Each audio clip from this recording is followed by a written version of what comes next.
This past weekend saw a full schedule of American Football League action.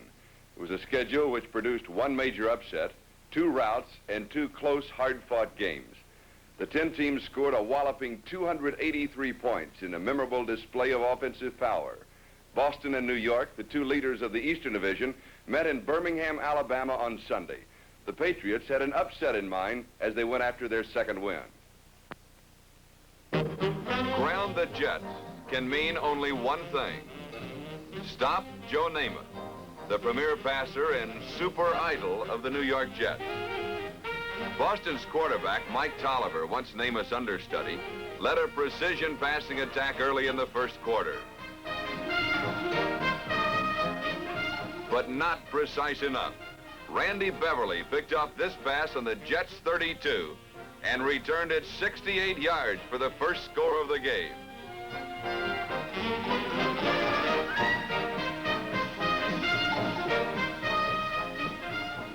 After a Boston field goal, the Jets still led 7-3. Late in the first period, Joe Namath scored his first touchdown on this 39-yard perfect pass to Don Maynard.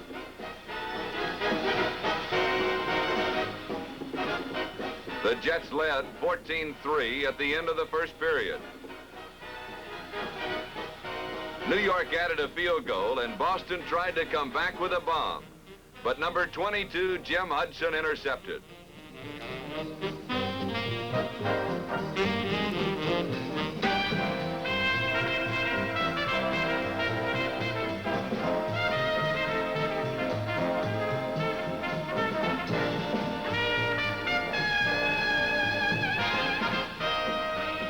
Emerson Boozer, number 32, immediately put the Jets into Patriots territory with a 33-yard sweep.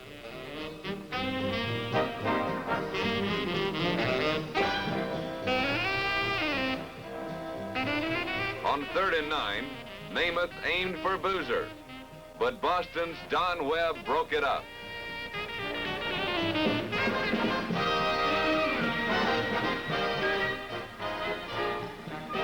Jim Turner saved the drive with a field goal. Turner would make 4 in all against the Patriots. The Jets now led 20-3 late in the first half. Boston's offense sprang to life on a 70-yard touchdown combination from Tolliver to a wide-open rookie named Aaron Marsh.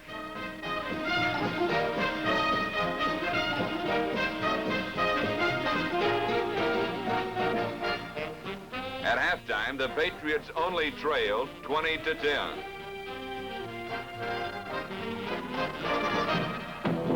Early in the third quarter, Namath threw in dangerous territory.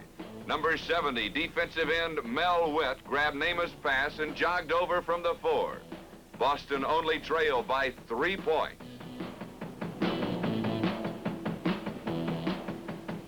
But then New York's defense stiffened, and Boston was forced into a punting situation.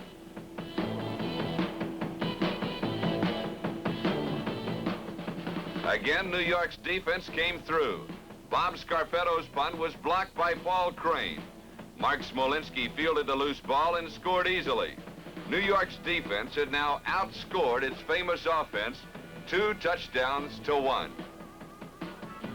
But Boston's coach Mike Holovac could care less if it were New York's offense or defense that was scoring.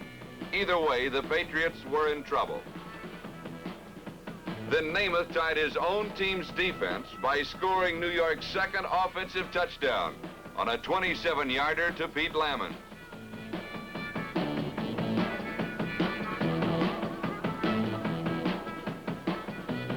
The deluge was on by the fourth quarter as Emerson Boozer set up another Jets touchdown.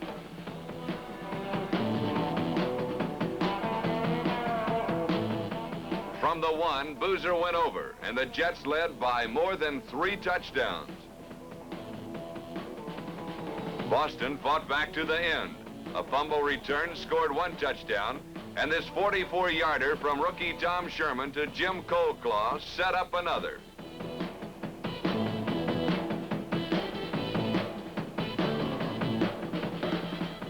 From the 1, Gene Thomas leaped over for the final score of the game. But it was a decisive 47-31 victory for the New York Jets. Once again, New York is the early front runner in the Eastern Division race, and the pressure is on Weeb Eubank to keep them there.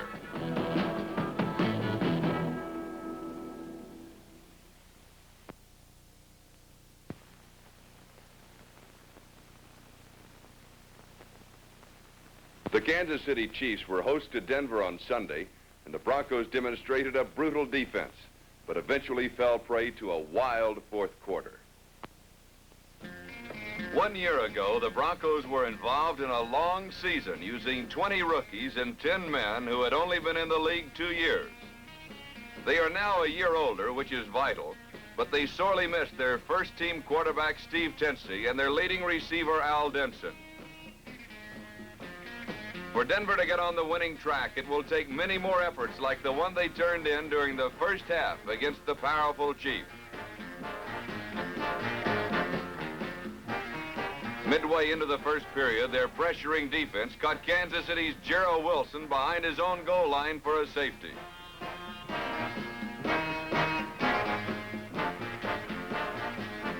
Lynn Dawson, number 16, also had his troubles with the Broncos, as the Chiefs' offense had to settle for only 2 field goals in the entire first half. Rookie Jim LeClaire led Denver nicely with passes like this one to Eric Crabtree. But unfortunately, all of the yardage gained was between the 20-yard lines, and Kansas City's defenseman like Bobby Bell, number 78, stopped Denver when it counted. The halftime score was unusually low, 6-2, favoring the Chiefs. In the second half, the Chiefs put Jackie Lee in at quarterback, and things began to happen. Split-end Frank Pitts, number 25, cut off fine blocking and moved deep into Denver territory.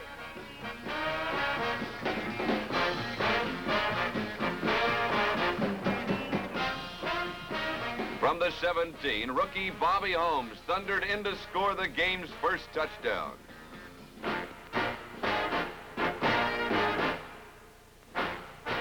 Behind by only 11 points late in the third quarter, LeClaire began rallying the Broncos with a 40-yarder to Floyd Little.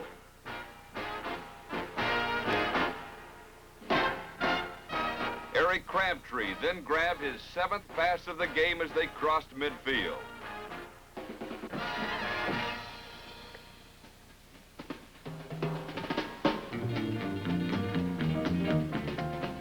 Behind the rush of Aaron Brown, Bobby Bell, Jerry Mays, and Buck Buchanan, the Chiefs again put the clamps on Denver and finally forced LeClaire into an interception by linebacker Bud Abel, his second of the day.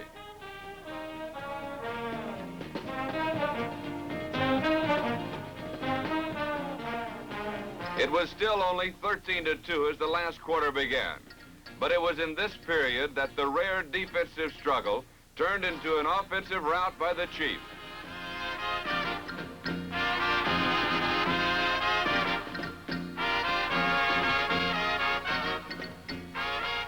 With the ball now on Denver's 21-yard line, number 45, Robert Holmes, took charge.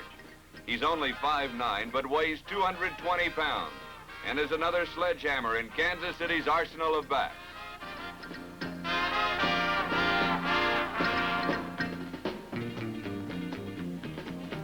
With the score now suddenly out of reach late in the game, Jackie Lee took to the air and twice threw to his flying flanker Otis Taylor, number 89, for additional touchdowns.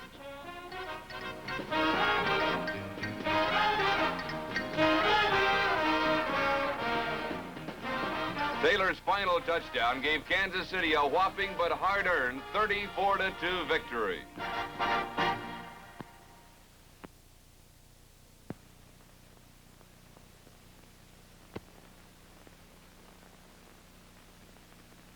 For 34 years, Paul Brown has been called a master of football. The Cincinnati Bengals put more emphasis on the word master when they beat Buffalo on Sunday, bringing their record to an amazing 2 wins and 1 loss. The Bengals proved that last week's so-called upset over Denver was not as implausible as it seemed, and the Buffalo offense was the first to recognize this fact.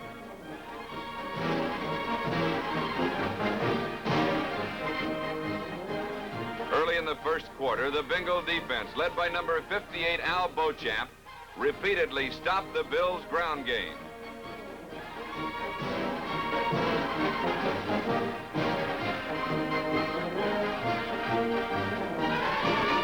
In a contest marked by thunderbolt scoring that came from nowhere, the Bengals split in. Warren McVeigh struck first on an 80-yard reverse.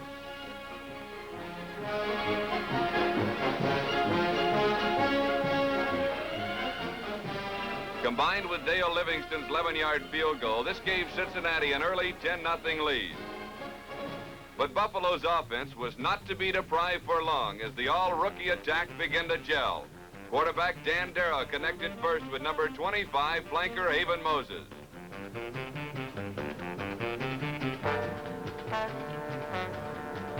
This was followed by a 15-yard Darragh completion to number 28 Richard Trapp.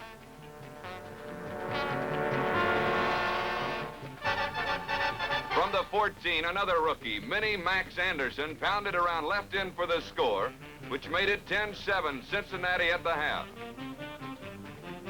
In the third quarter, still another Buffalo rookie, halfback Gary McDermott, flipped a pass to tight end Bill Masters, who carried inside the 25.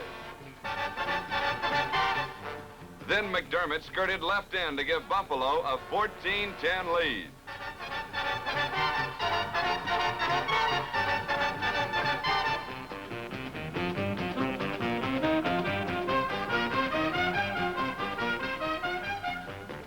Behind for the first time in the game, the Cincinnati defense regrouped and once again assumed command.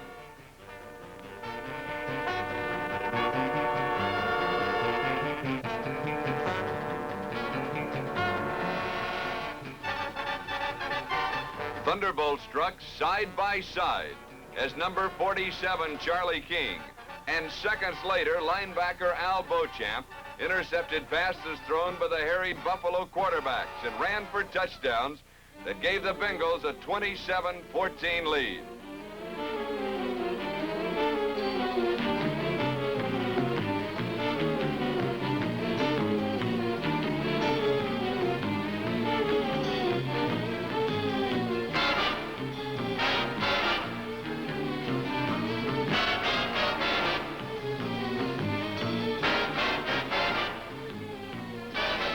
But the Bills had a little lightning of their own as Minnie Max Anderson returned the ensuing kickoff 100 yards.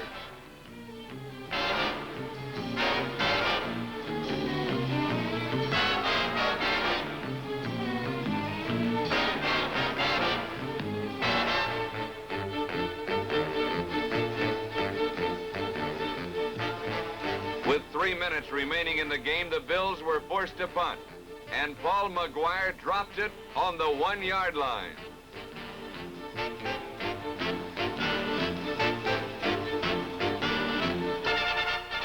This led to a safety by Bills linebacker number 59, Paul Guidry.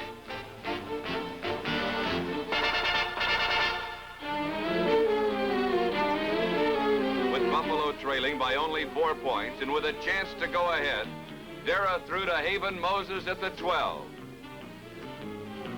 This would have given Buffalo a first down with time to score, but the play was nullified by a fatal penalty. With 4th down and 29 yards to go, another penalty, and the Bills gave up the ball. The Bengals, who have already proved that they are a new breed of expansion team and will be contenders every week, added a final 7 points with a second left on Tom Smiley's smash from the 1, which made the final score Cincinnati 34 and Buffalo 23.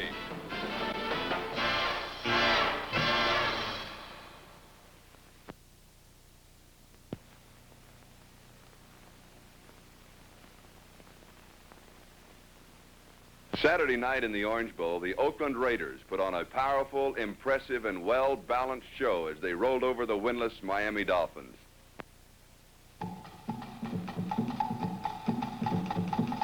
Miami quarterback Bob Greasy faced his toughest challenge of the 1968 season and came out a loser. With 6:42 elapsed in the first period, Darryl LaMonica eased a 73-yard bomb into the hands of number 81, Warren Wells. The pass made it 7-0, and the Raiders were ahead to stay.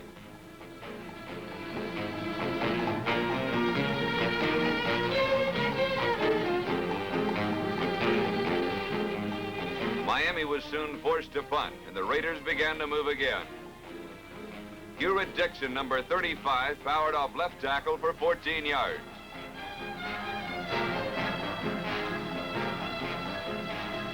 With the ball in the Miami 41, Dixon picked up 20 more yards on a slant-off right tackle.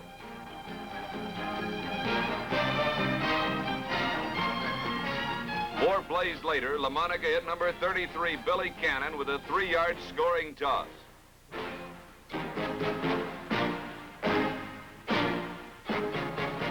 That made it 14-0.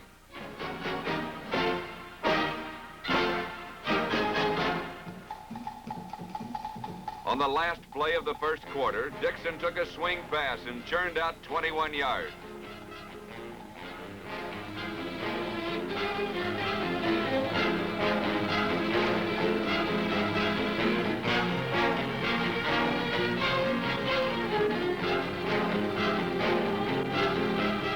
LaMonica then threw a screen to number 40, Pete Banaszak, who picked up 2 great blocks and roared 49 yards down the sideline to put Miami behind by 21 points.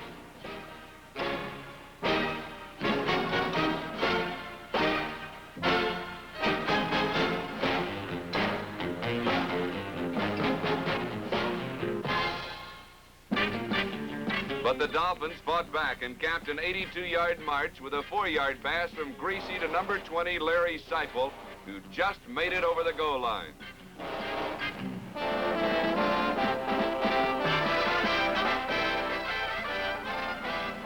Behind now by 14 points, Miami had a chance, but LaMonica killed all hopes with his 4th touchdown pass, an 11-yard hookup with number 89, Bill Miller. On the ensuing kickoff, rookie Eugene Milton from Florida A&M gave the Dolphins something to smile about as he raced 73 yards to the Oakland 27.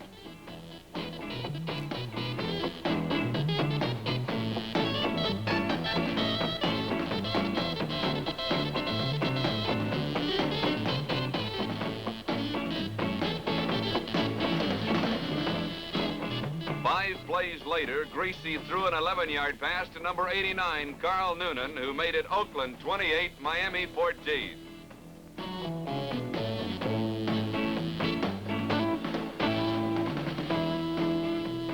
After an Oakland punt, Dan Birdwell and Carlton Oates trapped rookie Jim Kick in the end zone for a safety. A few seconds later, George Blanda kicked a 6-yard field goal to give the Raiders a towering 33-14 advantage at halftime. In the early minutes of the third period, Pete Banaszak took off around right end on a 43-yard excursion, which made it 40-14. Early in the fourth period, Syracuse rookie Larry Zonka gave Miami its 21st point on a slant-off tackle from 2 yards out. 5 minutes later, Willie Brown intercepted a Greasy pass and ran 27 yards to make the final score 47-21 in Oakland's favor.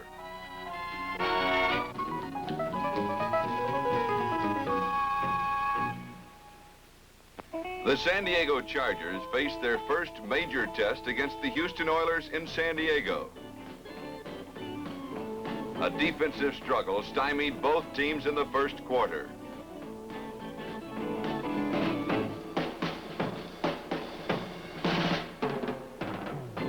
San Diego's outstanding flanker, Lance Allworth, still managed moments of brilliance.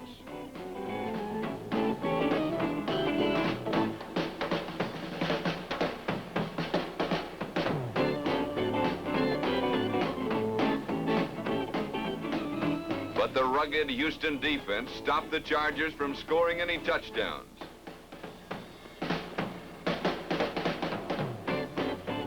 Still, specialist Dennis Partee salvaged 2 drives on his accurate place kicking. And San Diego led 6-0 going into the second quarter. Houston's big break came on one of the bobbliest interceptions going.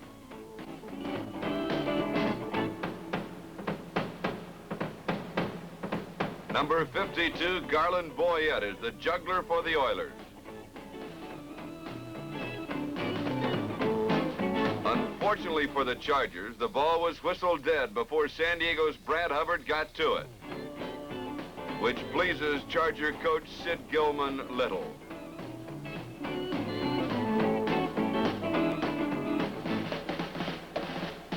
The Oilers capitalized on the break.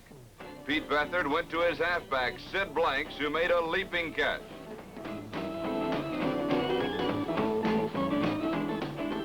From the 9, halfback Woody Campbell supplied the raw determination that put Houston in the lead.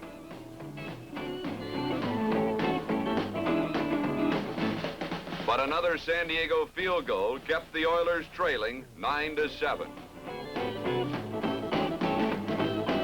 With only a minute left in the half, San Diego attempted to pass its way to a substantial lead.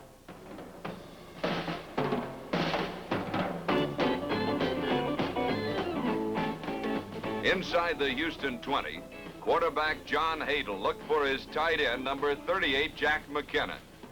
The Oilers' Ken Houston, number 29, read the play and slid in for the interception. The first half ended with Houston only trailing by 2 points.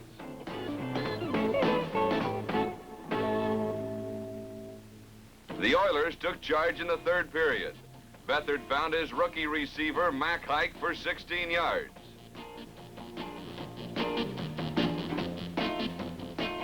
Alternating their attack, Houston sent number 42, Sid Blanks, off right tackle to the 3.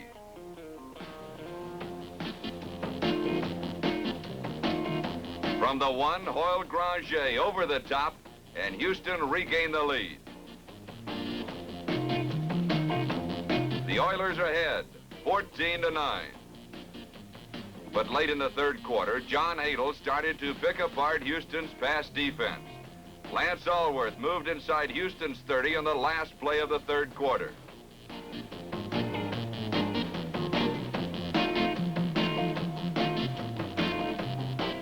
Then John Hadel hit tight end McKinnon on a quick look-in for 12 yards.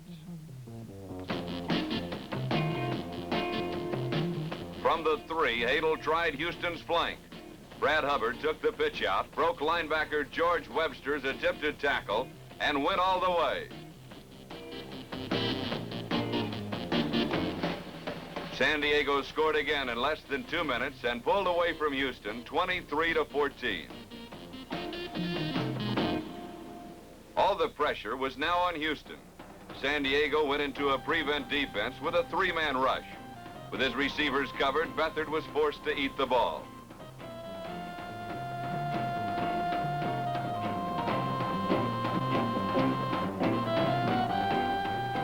With time running out, Beathard had to go to the air, and Joe Beauchamp was waiting. Beauchamp's interception return finished San Diego's fourth quarter 21-point scoring spree. The Chargers went into the fourth period trailing 14-9 and came out of it winning the game 30-14. Houston's 2 losses are creating second thoughts about their Eastern Division chances. But for Sid Gilman's Chargers, the thoughts are only, how far can we go? With this victory, San Diego remains tied with Oakland for the Western Division lead. New York is all alone atop the Eastern Division, but the standings could change next week when Oakland tackles Houston in a rematch of last year's championship game, and San Diego meets the surprising Bengals for the second time. I'm Charlie Jones.